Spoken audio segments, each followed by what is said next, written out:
एक ओंकार सतनाम करता पुरख निरभौ निर्वैर अकाल मूरत अजूनी सैभंग गुरप्रसाद जप आद सच जुगाद सच है भी सच नानक होसी भी सच। वाहिगुरु जी का खालसा वाहिगुरु जी की फतेह। Dear students, today I am going to cover your topic application of Newton second law. Newton का सेकंड लॉ आपको समझाया था ना। Rate means time, change means a triangle, momentum means a P, directly proportional किसके है force, और हम triangle P means change in momentum को क्या लिख सकते हैं, M V minus M U, mass into final velocity, final velocity का सिंबल वी होता है, minus mass into initial velocity, initial velocity का सिंबल यू होता है। तो अब इसकी प्रैक्टिकल एप्लीकेशन ही है, जब फील्डर बॉल को कैच कर रहा है, मींस जैसे यहाँ पे उसको हाथ में बॉल आ गई, वो यहीं पे रुक नहीं गया, मींस वो बॉल को धीरे धीरे नीचे लेके आ रहा है। ऐसा क्यों करा उसने, ज़रा ध्यान से देखिएगा। मींस जब फील्डर बॉल कैच करता है, सपोज 5 किलो की बॉल है, फाइनल वेलोसिटी जीरो हो जाएगी क्योंकि बॉल उसने पकड़ ली और बॉल रुक गई, फाइनल वेलोसिटी तो जीरो होगी। इनिशियली सपोज वो बॉल किस स्पीड से चल रही थी, 5 की, उसका मास तो 5 का ही है, 5 किलो की बॉल है। इनिशियली सपोज वो बॉल चल रही थी 30 मीटर पर सेकेंड की स्पीड से, डिवाइडेड बाय टाइम।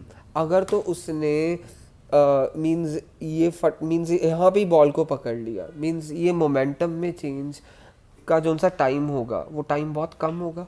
मीन्स अब ऐसा नीचे करते करते, मीन्स जब उसने ऐसे नीचे करा, उसने असल में टाइम को बढ़ाया है। मीन्स मोमेंटम के चेंज को टाइम को बढ़ाया, मोमेंटम के चेंज में टाइम गैप को बढ़ाया। मीन्स जैसे बॉल उसके हाथ में यहाँ पे आ गई, पर वो हाथ को नीचे लेके आ रहा है। मीन्स अगर यहाँ पे, मीन्स पहले वो बॉल चल रही थी 30 मीटर पर सेकंड में और यहीं पे स्टॉप कर गई, मीन्स बहुत जल्दी मोमेंटम में चेंज आ गया। मीन्स अब वो हाथ को नीचे लेके आ रहा है ताकि ये टाइम में इंक्रीज हो जाए। अब जब ये टाइम में इंक्रीज होगा तो ज़रा ध्यान से देखना, ये फोर्स डिक्रीज होगी। इसका रीज़न पता क्या है? इसका रीज़न ये है कि अगर ये चीज़ बढ़ती है, मीन्स ये ऊपर वाली दोनों चीज़ें डायरेक्टली प्रोपोर्शनल होती हैं, मीन्स और नीचे वाली दोनों चीज़ें इन्वर्सली प्रोपोर्शनल होती हैं। न्यूटन सेकंड लॉ की एप्लीकेशन है, जब फील्डर बॉल को कैच करता है एकदम यहीं पे स्टॉप नहीं कर जाता, वो अपने हाथ को पीछे लेके आ रहा है। ऐसा क्यों? ताकि जो मोमेंटम का चेंज आया, मीन्स पहले तो इनिशियली बॉल चल रही थी 30 मीटर पर सेकंड की स्पीड से, मास था 5 किलो की बॉल का और इनिशियली स्पीड 30 थी, फिर फाइनली जब उसने कैच कर ली तो वो क्या हो गई, उसकी स्पीड क्या हो गई, वेलोसिटी हो गई ज़ीरो, हो गई वेलोसिटी। तो यहाँ पे फाइनल वेलोसिटी ज़ीरो हो गई।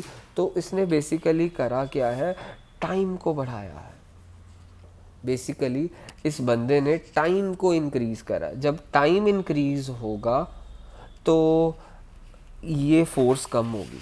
इसके पीछे का लॉजिक एंड रीज़न ये है कि जब भी ये टाइम बढ़ता है ये फोर्स कम होती है, क्योंकि एक चीज़ ये न्यूमरेटर में, दूसरी चीज़ डिनोमिनेटर में है, और दोनों ये इन्वर्सली होंगी। और यहाँ पे जब दोनों ही न्यूमरेटर में हो तो दोनों डायरेक्टली होती हैं। मीन्स ये दोनों इन्वर्सली हैं, तो अगर टाइम बढ़ेगा तो ये फोर्स कम होगी। मीन्स उसने ये ऐसा करने से ये जो सा चेंज हो रहा है, इस चेंज के बीच का टाइम बढ़ाया। जब ये टाइम बढ़ेगा फोर्स कम लगेगी, और फील्डर के हाथ में बॉल जब गिरेगी तो उसके हाथ को चोट नहीं लगेगी। वरना अगर ऐसे ही पकड़ लेना तो उसके हाथ पे पेन बहुत होगी। ऐसे करने से फोर्स उसकी बॉल की कम हो जाएगी, उसके हाथ में पेन कम होगी। ये रीज़न है कि वो फील्डर बॉल को कैच करते करते हाथ को पीछे ऐसे क्यों करता है। ठीक है, ताकि बेसिकली वो क्या कर रहा है, मोमेंटम के चेंज के बीच का जो सा टाइम है उस टाइम को बढ़ा रहा है। टाइम बढ़ जाएगा, फोर्स कम हो जाएगी और उसके हाथ में पेन कम होगी। ठीक है, ये हमारे न्यूटन फर्स्ट लॉ की पहली एप्लीकेशन मैंने आपको बताई है। तो अब दूसरी एप्लीकेशन हम इसी न्यूटन, पहले तो हमारी ये एप्लीकेशन होगी, fielder while catching a ball pulls his hand back, the reason being is the application of Newton second law.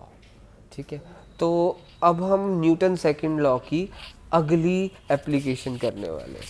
अब कराटे प्लेयर को देखते हैं। कराटे प्लेयर जब वो स्लैब तोड़ता है नीचे, जैसे हम क्या रखते हैं, जैसे कराटे प्लेयर ने ना ये स्लैब्स तोड़नी है, मार्बल की स्लैब्स, तो वो क्या करता है, हाथ को यहाँ पे फोर्स लगाता है, मीन्स ऊपर से ऐसे फोर्स लगाता है, तो मीन्स पहले तेज़ी से आ रहा है आ रहा है आ रहा है एकदम, यानी फटाफट से, मीन्स यहाँ पे आके वो क्रैक कर जाता है। ये क्रैक क्यों करता है?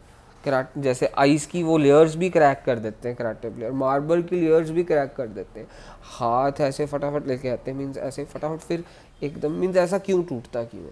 मेरी बात ध्यान से सुनना। मीन्स पहले मोमेंटम, मेरा हाथ सपोज 4 किलो का हाथ है मेरा, ठीक है, 4 किलो का हाथ है, और पहले मैं जब ऐसे कर रहा था मेरी वेलोसिटी थी 30, एकदम जब यहाँ पे टच करा तो ये वेलोसिटी क्या हो गई? 0। और वेलोसिटी बहुत ही कम टाइम में ज़ीरो हो गई है, टाइम कम लगा अब इस बारी। मींस वेलोसिटी को 30 की स्पीड थी मेरे 4 किलो के हाथ की, मास 4 किलो था, इनिशियली ये स्पीड 30 थी, 30 से ज़ीरो हुई, और ज़ीरो होने में टाइम इस बारी मेरा ज़्यादा नहीं लगा। मींस जब टच हुआ तो मेरी वेलोसिटी ज़ीरो हो गई, टाइम कम मींस फोर्स ज़्यादा, टाइम कम होगा तो फोर्स ज़्यादा होगी, फोर्स ज़्यादा होगी तो इसमें क्रैक आ जाएगा।